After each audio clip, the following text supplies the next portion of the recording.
Bizden ibadet doğrusunda so'zlaydi. İbadet degan so'zningki lug'atda bo'ysunish, itoat qilish degan ma'noda ibodat degan. Endi shariatdagi ma'nosi Alloh taoloninki buyurganlarini qilish va hayotini Alloh taolo ko'rsatgan shariatga udullab Allohning istigini bo'yicha yashash degan shu ibodat degan bo'ladi. Alloma Shayxul Islom Ibn Taymiya ibodatni Alloh taolo yaxshi ko'radigan va Alloh taolo rozi bo'ladigan har qanday ish ibodat deb ko'rsatgan. Masalan, namoz o'qish, ro'za tutish, qo'shnilarga yaxshilik qilish, sil-rahim qilish, yetimlarning beshini silash, bolalarni yaxshi o'qitish, halol rizq uchun ishlash, islomga da'vat qilish. Addisi yo'ldagi insonlarga ziyon yetadigan narsani elib tashlash deganga o'xshash, shu foydali, Alloh rozi bo'ladigan va Alloh taolo yaxshi ko'radigan ishni qilganidan ibodat qilgan bo'ladi. Ibodat shundoq. Endi umuman ibodat ikki turga bo'linadi. Ikki qismga. Ishni bir yeb bassanglar, balliq qalbi qilmas ekan. İbadet ikki turga bo'linadi ekan. Birisi simvollik ibadet, ibadet şairiye deydi. Birisi muamelevi ibadet. Bu ibadet taamülüye deydi. Simvollik ibadet deganimiz bunda ko'rinishdagi ibadet mesela namoz o'qish, ro'za tutish, haj qilish, Qur'on o'qish, duo qilish deganga o'xshash ma ibodatlar. Endi muamelevi ibadet deganimiz durustlik va axloq. Durustlik va axloqqa tayanib, mesela rost so'zlash, va'da turish, omonatga vafodor bo'lish, xiyonat qilmaslik, chiroyli gap qilish deganga o'xshash. Mana muomalaviy ibodat. Endi simvollik ibodatlar, namoz, ro'za, zakot, haj, Qur'on o'qish degan ibodatlar o'sha muomalaviy ibodat uchun xizmat qildi. Asli Allohning maqsadi muomalaviy ibodat, insonlarni durust qilish. Ammo simvollik ibodatlar xuddi doktorning do'risiga o'xshash, kesilimizni saqlaydi. Yoki biz uzun safarga ketib qolgan bo'lsak, mashindan aşı yol boyu yolumuzu davamlaştırıp maşinaga benzin qaçlab o'xshash mesela namoz o'qish benzin qaçlash punkti olsa, ro'za bir punkt, haj bir punkt, zakat bir punkt deganga o'xshash o'zimizni sharchi qilib, o'zimizni anig'ila kuchlantirib, quvvatlantirib maqatgan ibodatlar bu. Asli bu ibodat shunga namoz, ro'za, zakat, haj degan ma'lum asli bu g'oya emas. Bu faqat vesile. Bizni durust qilish uchun bir vesile. Asli ibadet muamelevi ibadet, durust buluş. İnsanın durust buluşu. Mesela adam bir kişisel için sorsa, bu kişisel sakıyışı mühim mi ya ki mançılık duruyuşu mühim mi? Mesela bir kişisel ne? 10 yıl oldu mu şu darını yavatıdı mu şu dese, o mühim mi ya ki kişisel sakaydı dese mühim, sakıyışı mühim. Şu an ibadette kılgan bilen o adamın ahlaki kıngırlığı, o adamın ideyası, durustluğu to'g'ri bo'lmasa, xuddi doktorning dorisini yeb turib, saqaymagan ko'ngil kasalga o'xshashda adam o'chog'da. Shunga mushu ibodatlarimiz, mushu ibodat bizni o'zgartirsa, ibodatning mevasini ko'rgan birimiz. Agar o'zgartirmasa, ibodatning foydasini ko'rmagan bo'lamiz. Bu nayt aniqdir. Ibodatning qabul bo'lganligining foydasi mushu dunyoda ko'riladi, ammo mukofoti oxiratda beriladi. Endi mushu simvollik ibodatlarning mesela namoz, ro'za, zakat, haj, duo, Qur'on o'qish dedik mesela shundan. Mushu ibodatning hammasi axloqqa xizmat qildi. Bu ibodat o'zi g'oya emas, o'zi bir vosita, bizni durust qilish uchun bir vosita. Tushundingmi? Endi buning dalillari. Mesela Qur'on Karimda namozni gunohdan to'sadi deydi. Gunohdan to'silgan odam axloqli bo'ladi. Gunohdan to'silgan odam axloqli bo'ladi. Namoz insonni axloqli qilish uchun kelibdi. Nima? İnna salata tenha anil fahşai vel munkar deydi. Namaz yaman qiliqdan va gunohdan to'sidi deydi. To'sidi. Zakat to'g'risida deydi. Zakat to'g'risida xuz min amvalihim sadaqatan tutahhiruhum va tuzakkihim deydi. Rasululloh sollallohu alayhi vasallam sen ularning boylarining pullarni olgin, kambag'allarga berish uchun. Shuning bilan ularning gunohlardan poklansin va ularningki demesi bereket topsin, pulmeli bereket topsin. Yani günahlardan paklansın deganda adam günahdan paklangan durustlikka qarab qoldi. Yani bu adamning durust qildi zakat. mərkifni ügətdi, səxiyləqni ügətdi, erişliğini emas, berişni ügətdi zakat. Onun gün ruzu doğrusda ya eyyuhellezine amenu kutibe aleykumus siyamu kema kutibe aleykum qablikum la'allakum tattaqun dedi.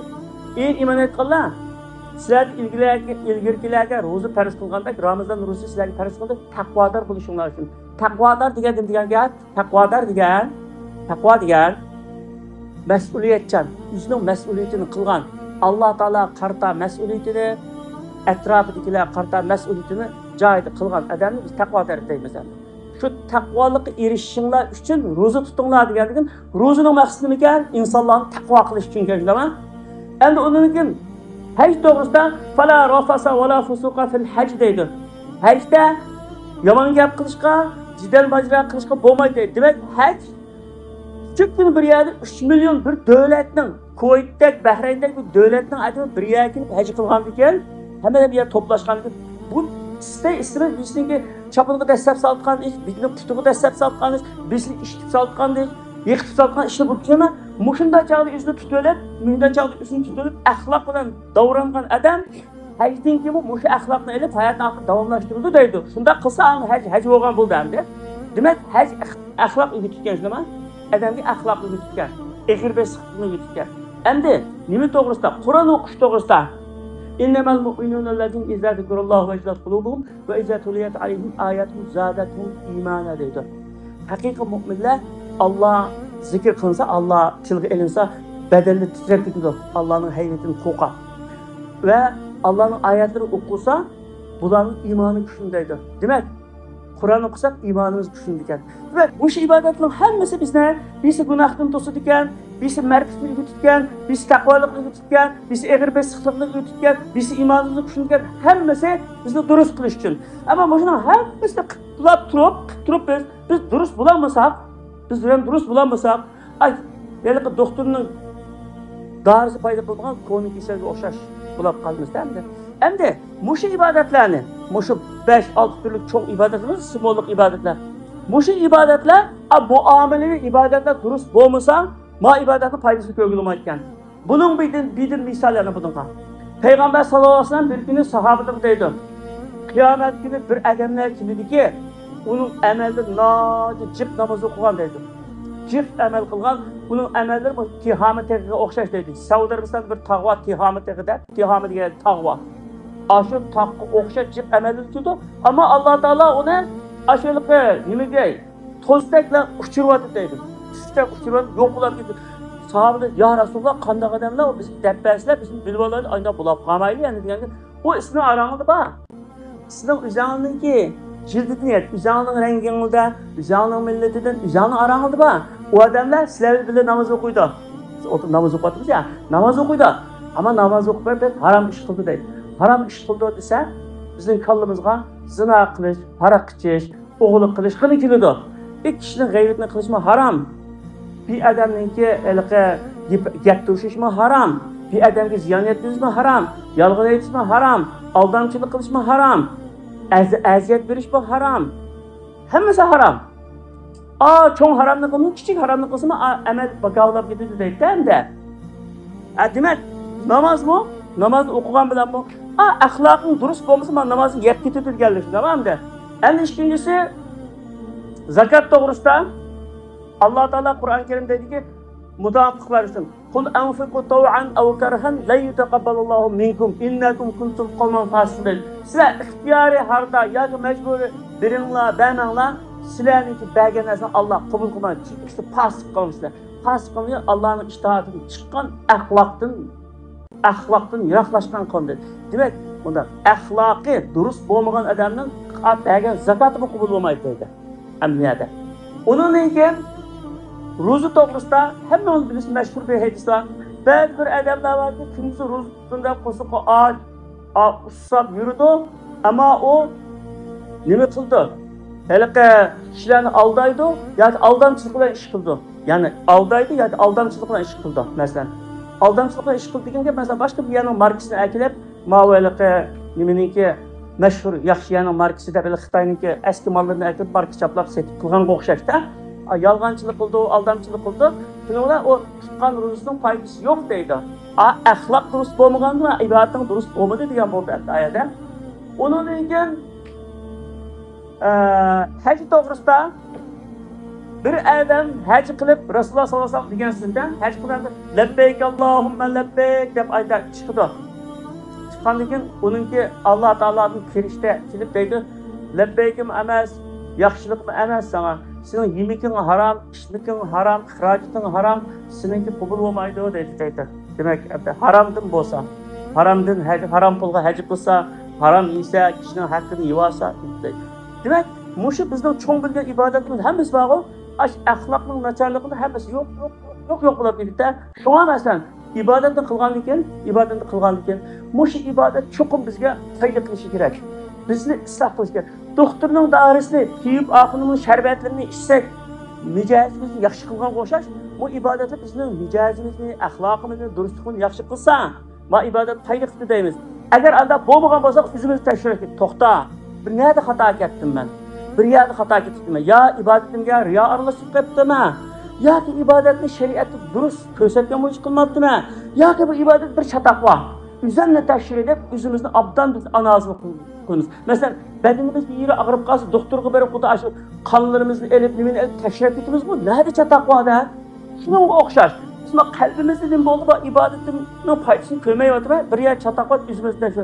Bu Ramazan özümüzün təşkiriş, özümüzün hesap ediş eyi, özümüzün təşkirət, özümüzün ki yetersiz tərəflərini tuluqlab, özümüzü mükemmelleştirip, özümüzün güzel hisletlerini yokturup aylaqlıqan bir vaxtda, hem de en ahırda Peygamber sallallahu aleyhi ve sellem'in bir hadisi var. Peygamber sallallahu aleyhi ve sellem degen ki, sahabalarga, sizler kimning bu şundaqılıqı pulsiz, quruq qo'l qolgan deysa qanday odamlar desa puli yo'q, yo dinari yo'q, yo dirhami yo'q odamlar quruq qo'lga qolgan odam deyman degandan mening ummatimning qiyomat kuniki quruq qoldig'ini bundaq odamlar deydi. Quruq qo'l qoldigan odamlar bundaq odamlar deydi.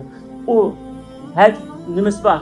Namoz, ro'za, zakat, hac, bütün ibodatlar kerak. Ham 5-5 to'liq, hamma ibodatlar kerak. Ammo birining haqqini yegan, birini tillagan, birini o'g'an, birining qinni qilgan, birining g'aybni qilgan, birininki bir ziyon yetkazgan ayda qilib, mushun qilgan ibodatlari yomonlik qilingan odamlarga ep beriladi. Agar buningki ibodatlari gunohi yetmasa, uning gunohi mana yuklanib do'zaxga kirdi deydi. Endi bu yerda masalan namoz, hadisda zikr qilingan namoz ibodat shunaba, ro'za ibodat, hac ibadet, zakat ibadet, tesbih ibadet, Kur'an okuş ibadet, hepsi ibadet. Endi dikini tıllaş muameleki münasebet kişime, tıllaş muamele, eziyet veriş muamele, hakkını yeveliş muamele, kendini tüküş muamele, uruş muamele, demek az ziyaniyetli bayla muamele. Muşu muamele, muşu iş, güzel ibadetlerini baka kılatkan gibi, anın faydasını yok kılatkan gibi, mağ kılgan gibi, muameleki naçarlık, güzellik yok kılatkan. Xuddi elike 9 tane tatlı meğizni yap, bir tane açık meğizni yesen açıqlap qalgan qo'shash. Yoki oppoq narsaning ustiga küçükkina bir paskin üstünde cho'kilib kelsa 1 kilo oppoq shakarning ustiga hamda 1 kilo oppoq shakarning ustiga 10 gram qora kulni to'kab qo'ysak, to'kabida qilsa qadavlab bitar shakar. O'zing aslida yo'qotishinaman, ashuna o'xshashdi. Shunga biz Allah Teala şu bizge akıl, idrak, biriklik ve bizge mevsimlarını biriklik. Muşu ibadet kılış mevsimleri. Bu benden huşunu yıksın. Bu benden muşu fırsatta üzdün mükemmelli basın. Üzdün hesap alsın. Üzdün tekşirsin de tekşir et vakit. En muşu Ramazan'da kılkan en çok yaxşı ibadetlerinin birisi Kur'an okuş. Bu Kur'an eyi zaten hepimiz bilimiz Kur'an muşu Ramazan'ın nazlı kılış başlayan. İkincisi yaxşılıklı sadaka kılış. Sadaka kılış Peygamber sallallahu aleyhi ve sellem ne deydi? Ramazan'da Resulullah şam oldu mu da sehi olab gitti. Resulullah o kadar bayamazdı. Ama bir gün binası sorab gelse kurup kaytılmaydı. Belki hayır sahabatın. Elbiyada sadaqa qilish desang, nurg'un odamning kallasiga keldiki, o sadaqa degani baylar qildi, biz uyimizning ijarasini bermay aram tursak, bizga sadaqa vermasak bo'ldi deydi. Ama sadaqani kambag'al turib, o'zingning yigili yo'q, ichkili yo'q turib, ay o'zingninki nafsidan kechib beradisan, kechmasangmi ashuningdan ya shuningdan chiqirib beradisan, bayning qilgan sadaqasi necha hassa ortiq bo'ldi. Masalan, bir kambag'al odamninki 50 lira qilgan o'zininki yetgan nendin oshirib 50 lirani sadaqa qilgan, bir bayninki $5000 sadaqa qilgandan yuqori bo'ldi. Nimishqa? O ba'zi bir baylar bor ekan, nimadan ko'ldan bichilak suvni olsa ko'lda ishimi? Kamlab qolganda bilinmaydi endi. Ma bichara kambag'alni 50 lirani olsa non olgan puli kamlab qoldi. Shundan Allah Taala biladi ana. Şuna bu biriş, bu dinasi az jiqliqida emas, yurakdagi gap, yurakdagi gap. Yurakda biriş bo'lsa, az olsun birsan, jiq olsun birsan. Ama yurakda biriş bo'lmasa, qarındak boyolab kelsan, ba'maysa shuni uyili billa qarqolab o'tadi. Ba'maydi qadam, ba'maydi uni Xudoning birish nasib qilmasa. Shuna buni sadaqaning az cho'ngi yo'q. Hozir masalan bunda o'ylab boqaylik. Masalan aramizda har xil kasb odamlar bo'lishi mumkin. Bir adam tiyip deydi, bu tiyipnin kaşığı bir adam keldi. Bu da ahvalı karşı ahvalı naçardak durdu, iqtisadi ahvalı. Bir gün ben muşu darını siz için, ya ki muşununki çıkımını elip, kalan paydını ben koşmay, Allah razılıkını sizi birey deyip ayda kılvasa en çok sadaka. Mesela bir navay deydi, bir navayının kaşığı kişilik kirdi, nan alıdı. Şunun arasında kimlerin ki ahvalının naçar, kimlerin yaman emes işgallikini kişiler bilirdi. Her gün nan hep doğan gün ahvalını bilirdi anı. Bir günü 2 nan deyip kelgen bolsa bir bala. Tokta balam, sana 4 nan birey, duayını da yalı itip koygun. Ben 4 nanlı bir koysan, baladım ben, navayının yüzü koşula bitti. Saadet nerede? Beğişlaşta. İrişte emez, fakat irişte emez. Bir işte. Bütün dünyanın peylasopları, Müslüman peylasoplar ve Müslüman emes peylasoplar, Şerif'nin, Garib'nin peylasoplar, hem ittifakı kelirdi ki saadet beğişlaştadır. Bir işte. Sen bütün gibi bireylisen, şu çağda sen koşulsun, av koşulsun burun. Kıpıklar tecrübe kısanız bilirler şunu. Belgeden şurada koşuldu. Bu Allah Teala'nın inamı. Belgüçüge şundan yakşı, ağıççıge bu şundan yakşı. Demek bunu hemmeden kılalaydı. Mesela bir yüneven değil, ya maşını oğuşaytkan değil, nimi değil, bir adam mesela bir küneğimdi. Buna bir ahvalına çevirak bir adam boğan bolsa binersin, kıpırıp. Tamam, manın kirasını şakılmen amal, Allah için ben manı kılvatımızda Allah Teala'yı körsetmiştik, vesile kılacak bir emelimiz doğan bulda. Ben başımdaki nurgun emellerini kutup bankada pul koyup kredi saklayınız ya. Yaman güllü kelgende, karı güllü kelgende, hoşunda kisellap kalsam ya, anda hoşu pulunu haylamen, balamның tuyunu kılamen, balamның uçtamada pulunu yığımız ya, savaplı mı aşında yığımız erdi. O savaplı yığımız, telekma 5 vaktimizi kıtbergimiz, ruz kıtbergimiz, bunda kıtbergimiz ki, o Allah Teala ben hoşunda kıttım ben manlığı, hoşunu vesile kılmen diyemeyimiz bunu. Neymişka bu vazife bu mecburiyet. Terz oldu mu?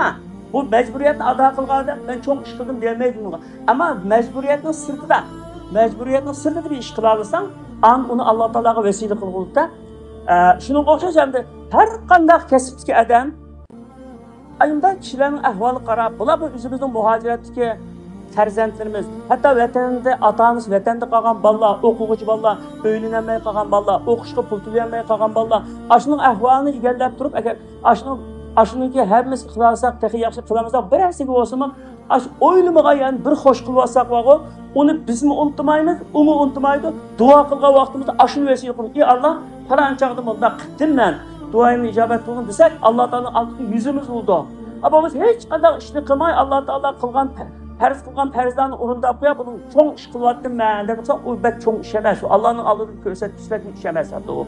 Çünkü o vazifeni kılırsan bir kadir bir yerde işleyen olsa hükümette 8 saat işlep bançılık maaş algan olsa kim kilip 8 saat artık işlemey durup başlığını keşkilip benim maaşını österip bergen bolsun, ya bana bir icazı ruhsat bergen bolsunuz, ben iş kılgandım dese sen işliğinin hakkını aldın, artık iş kıldın mı? Demeli iş kıldı gelip işledin mi? 9 saat, 10 saat, 12 saat iş kıldın mı? Yok. Anda o zaman kadar kılman deyip, şunun okşaşlı gepten artık Allah Teala'ya kösetkiçiler, yani Allah Teala buyurgan işlerden başka, Allah'ın kösetkiçiler bir adamımız olsa aşın kösterlerimizde. Bizler halkımız hazır mehir, muhabbetke, naki muhtaç. Meyli o okuvchilar olsun, meyli boshqalar olsun, hammalarning tuqqanlari yurak parlari vatanda qilig'liq. Yurak parisi vatanda qilig'liq. Bu yer musofirlik uyda turyapti. Meyli iqtisodiy jihatdan, meyli ma'naviy jihatdan, meyli chiroyli yo'l ko'rsatish, chiroyli maslahatlashish jihatdan mehri shafqat qilish sadaqa. Masalan, tabassumning o'zi bir tabassumni qarashning o'zi sadaqa bo'lgan tursa, bizning unga alohida ko'ngilimiz qanchalik sadiq bo'lmaydi. Shunga sadiq qilsak, sadiqning hammani pul molini markazlashtirib olmaslik kerak. Sadaqa bizningki dinimiz bizning tan salomatligimiz sadaqa keldi. Shunimiz zakot keldi, tan salomatligimiz ishitib yordam qilib, pulimizga keldi, ilmimizga keldi. Hamma narsamizga keldi. Shunga yana biri sadaqa deganni boyg'ini birdi deb markazlashtirib olmaslik kerak. Kambag'alni biralaydi, boyni biralaydi, o'tir turmushdagi odamni biralaydi, ammo u pulning oz ko'pligi emas, yurakdagi gap. Yürükümüz saq olsa, kambag'al bo'lsak ham biralaymiz. Alloh taolo hammalarni o'sha Ramazonning fayzidan yaxshi foydalangan kishilarni qilsin, ibodatlarimizni qabul qilsin, hammalarninki ro'zasi qabul bo'lsin. Rahmat.